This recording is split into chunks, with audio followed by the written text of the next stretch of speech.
Урматтуу баяндамачы, биздин кесиптештер абдан туура айтып атат да. Дары дармек асмандын башыда биздечи. Кээ бир биздин жарандар ооруп, ооруканаларга жатып калса, акчасы жетпей, бул дүйнө менен кош айтышкан учурларда болуп атат да. Мойнуга алсаңыз деле туура болот да. Сиздер мамлекеттик дарыканаларды ачпайсыздарбы? Ар бир ооруканаларгачы.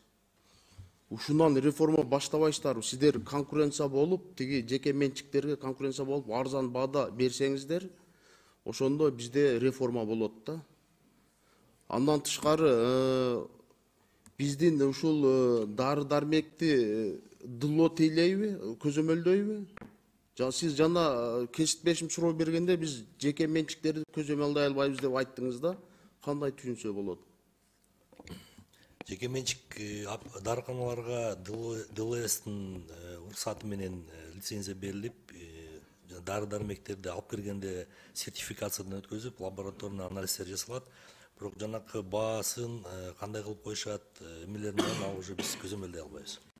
Эми мен сизге айтып берейин, бир топ медициналык буюмдар, ошол эле учурда дары дармектердин жеңилдетилген шарттар түзүлгөн да, НДС алынган, госпошлина төлөнбөйт, растаможка кылбайт, туурабы? Ушундай дары дармектер киргизилген да, туурабы?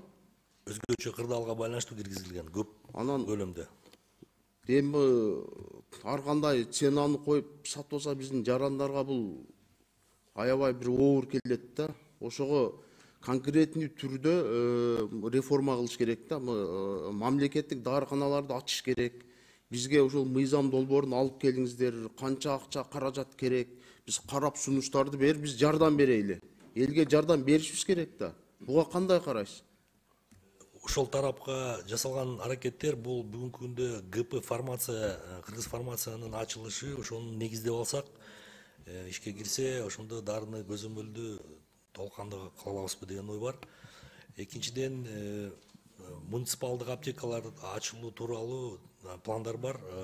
Биринчи областтык борборлордон баштасакпы деп ойлогонбуз, анан райондун деңгээлине чейин түшүрөбүз. Ачыш керек да. Кээ бир дарылар бир аптекада 1000 сом болсо, башка аптекага барсаң 2000, кээ бирөөндө 3000 болуп атат. Каалагандай сатышып атат да. Анан ошого конкретный реформа жасаңыздар, анан бул мыйзам долбооруна колдоо берели. Рахмат. Лейла Кияну.